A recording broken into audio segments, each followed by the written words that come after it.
going to be happening. But seems like we are going to be jumping straight to the first turtle fight, and that's going to be turtle secured from the side of Team Philippines as they continue to back out. Now, the Tortoise Baton has been expanded from Albert. Can he back off? Yes, he will. However, on the other side of the lane, CW winning his 1v1 matchup against Gonzalez. That is going to put the 1-1 in a very, very comfortable position.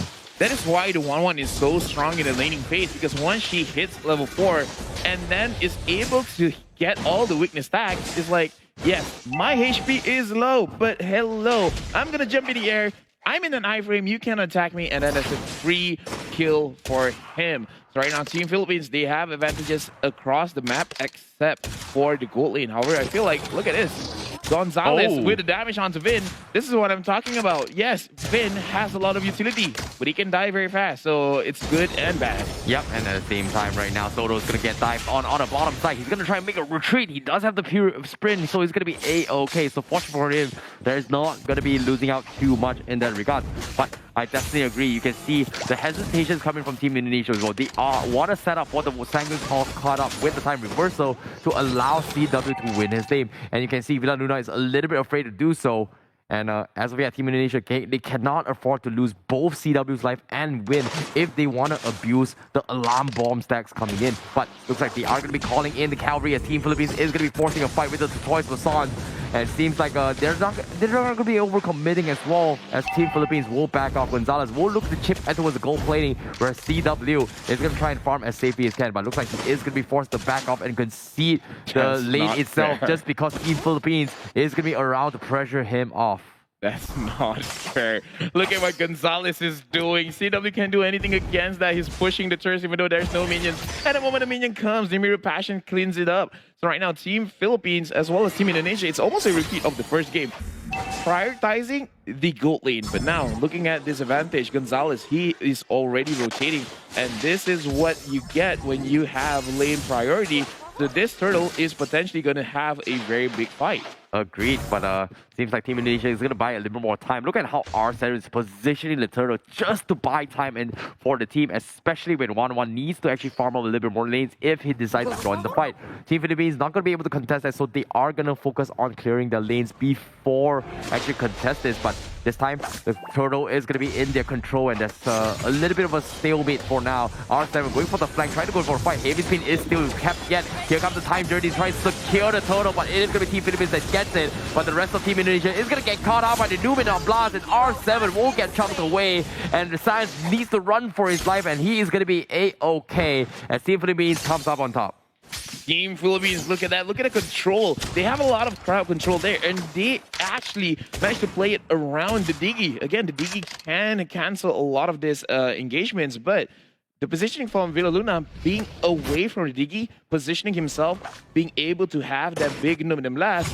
Team Indonesia, they still have to be careful. They have answers, but the questions are still difficult for them to deal with every single time. Yep, as long as CW is going to be alive, they are going to be good, because as of yet, Team Indonesia, they are just gotta play it safe. And I like how greedy Team Indonesia is trying to do in trying to get objectives without trading lives, just because of the stacks they want to build up on towards a win. But it seems like there's going to be a time coming from Albert as well. The choice for Sons is being used, and Team Philippines is going to be ignoring the fight. While that's actually happening as well, Team Philippines, they will try and cut the wave. The Soto is going to try to outmatch the XP lane against the Esmeralda.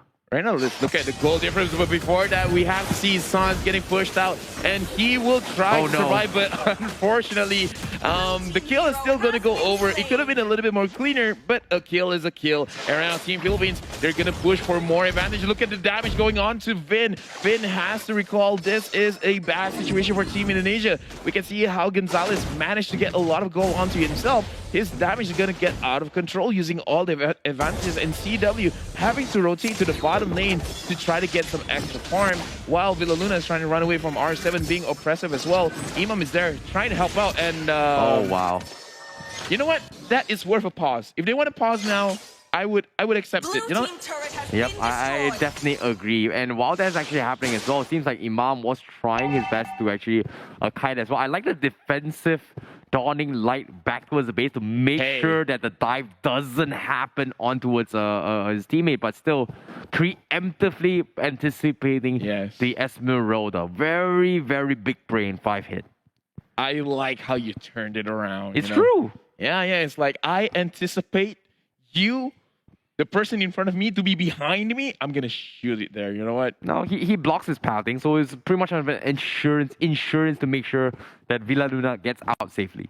Yes, the Xavier insurance. Get it now. He will save you when you are in trouble, and you will pay full price because right now he has a very high win rate.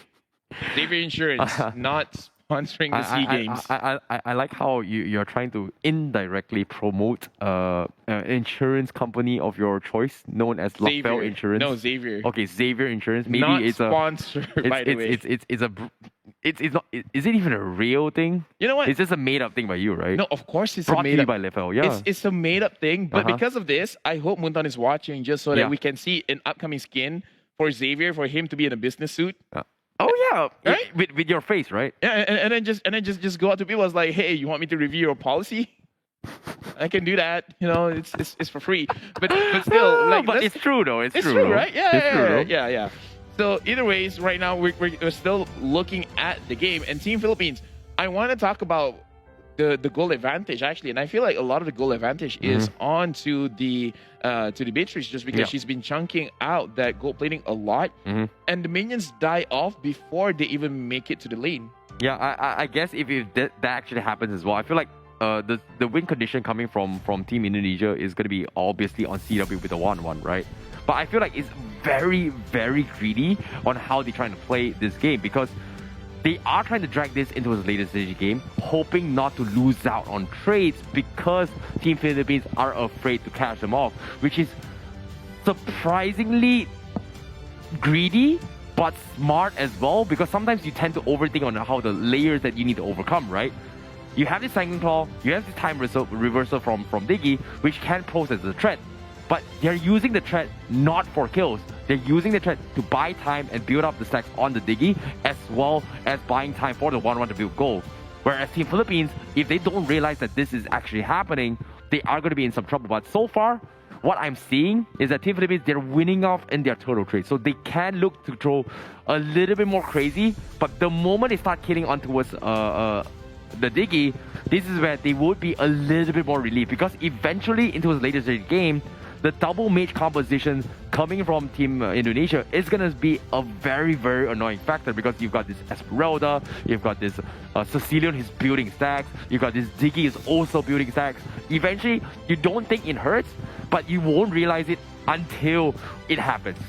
Yeah, right now I'm looking at this and I just, for the sake of all the Philippine fans here, they should close the game as soon as possible just because CW is an amazing player. And I'm looking forward to the point where he's just like, he shuts his brain off, focusing entirely on mechanics, gets the crossbow of tank, and then just pop off because 1-1 has that quality. 1-1 has the opportunity to potentially 1v5 if the situation calls for it. Agreed, and I definitely 100% agree on that as well because Team Philippines right now, they are going to be taking the lead knowing that there's nothing much Team Indonesia is going to be doing right now. They're just playing as defensive as possible. Team Philippines is going to get a little bit of a lead in terms of economy. Demon Hunter Sword up on CW, hoping to get a little bit more mobility later on, but it's going to take a little bit more time to gather his items. But seems like Team Indonesia, they are going to go for a lane swap between CW as well as Esmeralda. Likewise coming from Philippines to mirror the matchup, to sync up for the Lord down border. Seems like this next Lord fight, they want CW to be joining very, very soon to farm some kills. However, here comes the harassment coming from Team Philippines. The snipe doesn't finish off Win, so that is going to be Win holding on towards his stacks once again. It seems like there is going to be a split push coming from Team Philippines, and there is going to be another pause coming in. And seems like there is going to be a little bit of an issue once again. Yeah, the Sanguine Claw didn't manage to hit. So now, ICBB 1-2. Yeah. What's up? What else are we gonna talk about? You know, I'm not gonna lie. It's gotten to the stage that things are getting a little bit ridiculous when it comes to all this pause, and I don't know what's happening, but somebody's got to tell us what is happening there. Like, I understand that we have to be very, very, I would say. You know, let me take a guess. Right? Yeah. So let's look at the body language that all of the players have been exhibiting. Okay. Number one, it's obvious whenever they're showing the phones, right? And usually when it comes to the phones, it could be a connection issue. Okay. So I feel like part of the issue is connection. All and right. there are often times, well, actually more towards Vin, where I see him testing out his headset. So there might be some audio issues as well. Perhaps Vin could not hear parts of the game sounds, because that is also a very possibility. Yeah, that's okay. That's actually a very important mechanic that is always overlooked. Before the audience makes any sort of assumptions, right? We're just making guesses, all right? We're just making guesses. It's not true. We really don't know what is causing this technical pause. But what I do know is that the officials are trying their best to make sure that everything is running as smoothly as they can, making sure that the integrity of the game is not violated and any sort of unfairness not happening as much as they can. Because we've seen it happen in the past before where a specific team, not gonna mention who, okay, not gonna mention which team, lost because of one issue. I actually don't know. But yeah, exactly. That's why I just putting it in there, you know. The person died and then suddenly come back and then lost the entire series. You know what I'm talking about. Anyways, right now, now I know. Anyways, now Team Philippines again is pushing on at mid. Yes, I finally got it. I feel like some fans got it as well. Exactly. Yeah, especially for the people watching this, they know what I'm talking about. Especially either Team Indonesia or Team Philippines. I'm just gonna stop, aren't I? Yeah, you're just gonna stop, and we're all gonna smile in silence.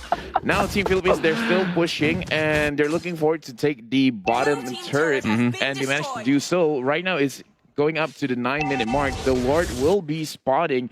And for side of Team Philippines and Team Indonesia, they really should be focusing on getting more turrets, especially in the mid side, making it easier for this Lord take. And I feel like this is a situation where Philippines can force it, but I don't think it's necessary because this is just a normal Lord, not a Luminous Lord. So the only value that it really provides is just, you know, strengthening the minions, some gold, some EXP, but not something you should trade your life for. For the past 9 minutes of in-game time, I have no idea what actually happened. All I saw was like, you know, one kills as well. And then out of nowhere, there's only 3 kills that happened. And out of nowhere, Team Philippines has gotten a 4K lead against Team Indonesia. And now here comes the heavy spin. They finally catch on CW. CFW just used his second skill, but he's going to be A-OK. And they are going to be able to trade a couple of kills here. And that is just Villa Luna completely flushed off as Indonesia was able to survive that with only a fraction of HP. That was a very, very risky play. But still, Team Indonesia was able to bounce back because of that. I gotta say, I feel like even CW was panicking a little bit there because even though he managed to use his second skill, but because the heavy spin just keeps on spinning, still is being locked down. But over here we can see R7 is in a bad position and the kill is going over to Team Philippines right now. 3 kills over to 2. And look at Gonzalez. Gonzalez dishing out the damage, managing to get 2, manages to get 3. A triple kill. Is this going to be a maniac? And no, the kill is going over to Imam. And that is a clean wipeout. Team Philippines, all 5 members are alive and the minions are there. Are they going to end it now? Because Team Indonesia is going to take at least 6 seconds for them to respawn. Well, just like that, they close out the game. It seems like they are going to be the champions of the 31st SEA Games if this continues. Going for the crystal as well. And then it is going to happen. That's going to be the quickest finish I've ever seen. Ladies and gentlemen, Team Philippines, your champions of the 31st SEA Games. What a way to close out the SEA Finals right here, right now. Team Philippines, they defend the title. Their second gold medalist 2 times in a row here at the SEA Games. 2 times gold medalist. World champions. Team Indonesia handpicking the best athletes. And they still can't take down the Kings coming in from Philippines. No one can break the code. This is a moment for Philippines. That's amazing. The Kings are back and they are ready to hold their operations flag very, very happily here as Team Philippines will be holding on strong as they are going to be awarding the gold medal as well. As you can see.